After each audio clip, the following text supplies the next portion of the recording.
Hello everyone, हाम्रो चाहिँ swimming पुलमा पानी हालिरहेको छ। हेर्नु होला, हजुरहरूको नानी बाबुहरूलाई लिएर आउनु होला, मनोरञ्जन गराउनु होला। बढ्दो गर्मीको अवस्था रहेको छ, त्यही भएर हामीले चाहिँ स्विमिङ पुलमा पानी हालेको छ।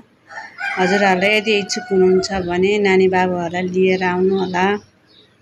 हेर्नु होला, निजो रिसोर्टमा चाहिँ पानी हालेको अवस्था स्विमिङ पुलमा। हजुरहरू जहाँबाट हेर्नु भए पनि यदि मनोरञ्जन दिलाउन चाहनुहुन्छ भने लिएर आउनु होला नानी बाबुहरूलाई निजो रिसोर्टमा। हेर्नु होला, हामीले चाहिँ हालेको छ पानी, मजाको पानी भरि छ। अहिलेसम्म कोही पनि खेलेको छैन, लिएर आउनु होला नानी बाबुहरूलाई, मनोरञ्जन गराउनु होला। साथीहरू जति पनि निजो रिसोर्टलाई माया गर्ने सबै